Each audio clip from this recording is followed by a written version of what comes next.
आज हम आचार्य मम्मट प्रतिपादित काव्य लक्षण के विषय में चर्चा करेंगे। काव्य प्रकाश के प्रथम उल्लास में मंगलाचरण के उपरांत वे काव्य प्रयोजनों की चर्चा करते हैं, फिर काव्य हेतु की बात करते हैं, तदुपरांत कि काव्य का स्वरूप क्या है, काव्य का लक्षण क्या है, काव्य किसे कहते हैं, इसकी चर्चा करते हैं वे। तो इसके संदर्भ में कहते हैं, बहुत ही प्रसिद्ध काव्य लक्षण है यह समस्त छात्र छात्राओं को, यहाँ तक कि कहें कि संस्कृत साहित्य और साहित्य शास्त्र को अध्ययन करने वाले सभी के स्मरण पथ पे रहना चाहिए कि काव्य का लक्षण क्या है। तददोषौ शब्दार्थौ सगुणावनलंकृति पुनः क्वापि। तददोषौ तत् अदोषौ शब्दार्थौ सगुणौ अनलंकृति पुनः क्वापि। काव्य है। काव्य किसे कहते हैं? ऐसे शब्द और अर्थ, शब्द से अर्थ से भी, तो ऐसे शब्द और अर्थ, यहाँ पे जो शब्द और अर्थ हैं वे काव्य हैं। और कैसे हो वे? अदोषौ माने दोषों से रहित हो, सगुणौ माने गुणों से युक्त हो, और अनलंकृति पुनः क्वापि, कहीं कहीं पर स्फुट अलंकार नहीं भी हो, यानी स्फुट अलंकार रहित भी हो, तो उसे काव्य कहते हैं। तो इन्होंने क्या कहा है? शब्द और अर्थ, ऐसे शब्द और अर्थ काव्य हैं जो दोषों से रहित है, गुण से युक्त है, और कहीं कहीं पर स्फुट अलंकार से रहित भी है, तो वह काव्य कहलाता है। यहाँ पे जो लक्षण में कहा गया है, शब्दार्थौ तत् अदोषौ, वहां से निकालेंगे तो तत्, तत्पद में जो सर्वनाम पद है वो वहां से हम लेते हैं काव्यम यस्य अर्थ कृते व्यवहार विदेशी वेदक्षते सद्य परिनिवृत्ते कांता संहिते उपदेश जी। तो तत्पद जो प्रयुक्त हुआ है कारिका में, उस वहां से हमने वो काव्य पद का परामर्शक है। तो शब्दार्थो तत् का अभिप्राय हुआ शब्दार्थो काव्यम। ठीक है, ये शब्दार्थो यह विशेष्य है, और विशेषण कौन से हैं उसके? अदोषौ, सगुणौ और अनलंकृति पुनः क्वापि। ठीक है, अब यहाँ पे या तो पहले एक और हम सामान्य रूप से इस पे देखते हैं कि आगे उन्होंने वृत्ति भाग में क्या कहा है, पहले पूरा देख के। ये काव्य लक्षण इतना आसान नहीं है, इस पे बहुत ही विशद चर्चा हुई है, आचार्य ने इसका खंडन किया है, फिर इसके मंडन में तर्क आते हैं। तो इसके संदर्भ में हमें देखना, तो यहाँ पे देखना है, आगे देखते हैं, पहले इसकी पूरी वो देखते हैं उन्होंने वृत्ति भाग में क्या कहा। दोष गुणालंकारा वक्ष्यन्ते, दोष गुण अलंकार आगे आदि कहे जाएंगे। आचार्य मम्मट ने यहाँ पे नहीं कहा है, वो कह रहे कि जो उसमें पद प्रयुक्त किया ना, दोष गुण और अलंकार, तो दोषों का वर्णन वो काव्य प्रकाश के सप्तम उल्लास में करते हैं, गुणों का वर्णन वो काव्य प्रकाश के अष्टम उल्लास में करते हैं, अलंकार नवम और दसम उल्लास में वर्णित है, तो वो कह रहे आगे कहे जाएंगे।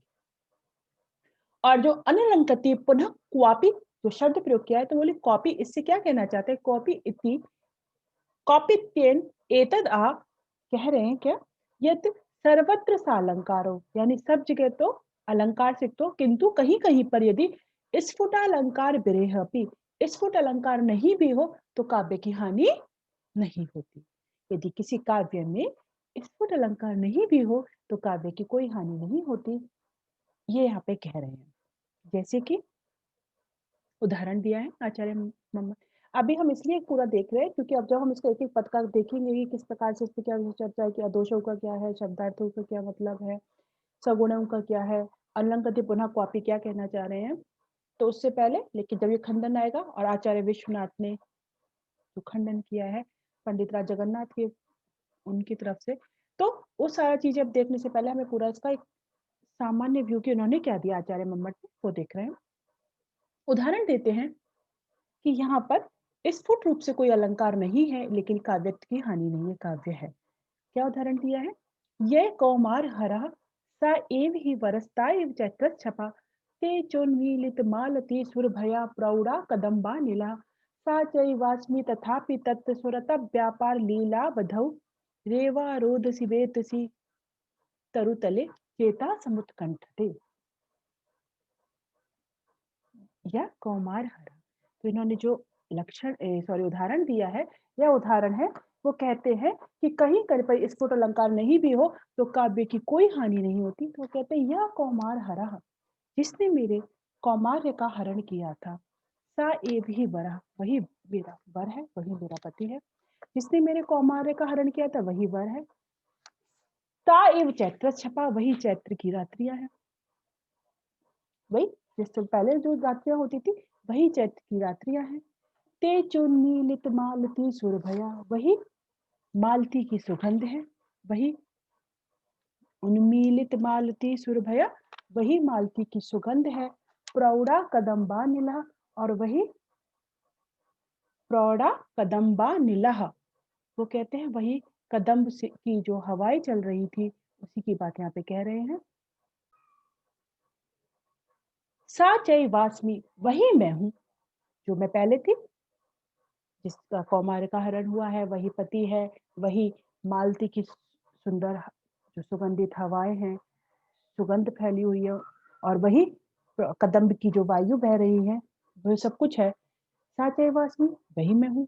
तथापि तत्व सूरत व्यापार लीला विधु, ये सब कुछ वैसा ही है। तथापि, फिर भी, तत्र, वहां पर, सुरत व्यापार लीला विधौ, वेतसी तरुतले, उस नर्मदा के तट पर, वेत के पेड़ के नीचे, वेतसी तरुतले, रेवा रोदसी, नर्मदा नदी के तट पर, वेतसी तरुतले, वेत के पेड़ के नीचे, मेरा मन किसके लिए? सुरत व्यापार लीला बधौ, उन काम क्रीड़ाओं के लिए फिर से मेरा मन क्या हो रहा है? उसी के लिए समुत्कंठ से चेता, समुत्कंठ से मेरा चित्त उत्कंठित हो रहा है। जिसने मेरे कौमार्य का हरण किया था वही मेरे पति हैं। सा चैवास्मि, यह कौमारा सैवी वर्ष ताइप चैत्र छपा, वही चैत्र की रात्रियां हैं। वही उन्मीलित खिली हुई मालती की सुगंध है। वही कदम्ब की धूलि कदम की उन्मादक वायु बह रही है। वही मैं हूँ, वही मतलब सब कुछ वही है। फिर भी मेरा मन नर्मदा नदी के तट पर बेतस पेड़ के नीचे वही सूरत व्यापार लीला बधो, जो काम के लिए की क्रीड़ा के लिए मेरा चित्त जो है उत्कंठित हो रहा है। तो यहाँ पे जो जो उदाहरण दिया है आचार्य मम्मट ने, वो कहते हैं कि यहाँ पर स्फुट रूप से कोई अलंकार नहीं है। यहाँ पर स्फुट रूप से कोई अलंकार नहीं है। ठीक है, इसलिए जो उन्होंने कहा है कि सर्वत्र से अलंकारो किंतु जो अनलंकृति पुनः कॉपी, उसके पद की व्याख्या कर रहे हैं कि सर्वत्र सा अलंकार हो लेकिन क्वचित स्फुटालंकार विनय काव्यत्वानि, तो ये काव्य है। आगे हम जब इसका भी खंडन देखेंगे इस छोटी सी पंक्ति का भी, रसस्य च प्राधान्यान अलंकारता, इसका क्या मतलब है? लेकिन यहाँ पे ये कहना चाह रहे हैं कि यहाँ पे रस की प्रधानता है। कौन सा रस है यहाँ पे? विप्रलम्ब श्रृंगार रस है। उसकी प्रधानता होने के कारण यहाँ पे अलंकारता भी नहीं है, यानी रसवत अलंकार भी नहीं है।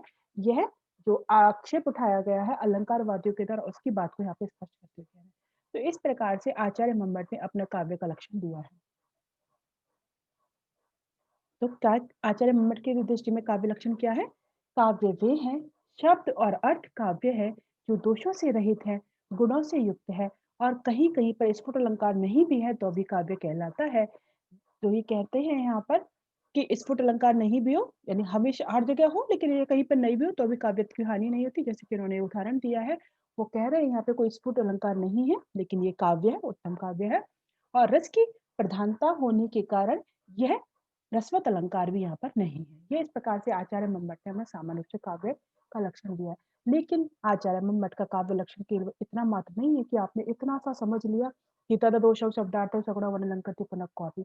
इसकी क्या गहनता है, क्या गूढ़ता है, क्या पदों को जो प्रयुक्त किया है उनका क्या अभिष्ट निहितार्थ है, किस प्रकार से परवर्ती आचार्य ने उनका खंडन किया है, और किस प्रकार से उनके समर्थक आदि हम किस प्रकार से उनका उत्तर ढूंढ सकते हैं, देख सकते हैं। यह संपूर्ण बहुत ही चर्चा का विशद विषय है, लेकिन यह तो शास्त्रार्थ का विषय है। लेकिन हम सामान्य रूप से छात्रों के लिए जो उपयोगी है, जितना उन्हें अध्ययन आवश्यक है, क्योंकि ये काव्य लक्षण इतना मात्र नहीं है कि आपने काव्य का लक्षण बोल दिया। जब भी ये आपसे, ये केवल स्नातक स्तर पर, स्नातकोत्तर स्तर पर अध्ययन की विषय वस्तु नहीं है। जब भी आगे किसी भी प्रकार की प्रतियोगी परीक्षाओं में भाग लेते हैं या साक्षात्कार आदि में भाग लेते हैं तो वहां पे पूछा जाता है। काव्य प्रकाश ग्रंथ ऐसा ग्रंथ है जो सर्वदा पूछा जाता है, और आप भी इसको आराम से कह सकते हैं। तो पूछेंगे काव्य का प्रयोजन क्या है, काव्य का लक्षण क्या है। जैसे ही काव्य का लक्षण पूछेंगे तो पूछेंगे अदोषों क्यों कहा, सगुणों क्यों कहा, अनलंकृति पुनः कॉपी का क्या मतलब है, ये जो उदाहरण है यहाँ पे तो विश्वनाथ दोष बताते हैं। ये जो शब्दार्थ हुए इसका क्या मतलब है? यहाँ पे तो काव्य शब्द कहा ही नहीं गया। ठीक है? तो ऐसे बहुत सारे प्रश्न हैं जिनका समाधान होना चाहिए। जिज्ञासा होती है तो उन सबका एक-एक पद का कि क्या अर्थ है, किस प्रकार से उनका खंडन आता है और हम किस प्रकार से व्याख्या करनी है। तो काव्य के लक्षण को जब व्याख्या की जाए तो उसकी इतना व्याख्या मात्र लिख के फिर एक-एक पद को स्पष्ट करती हूँ कि शब्दार्थौ, फिर अदोषौ, फिर सगुणौ और अनुलंकृति पुनः कॉपी। इन सब का क्या तात्पर्य है ये सब देखना है। तो ये सब हम अब अगली एक-एक हम देखते जाएँगे, तो ये हम अगली क्लास में देखेंगे। आज हम यहीं समाप्त करते हैं।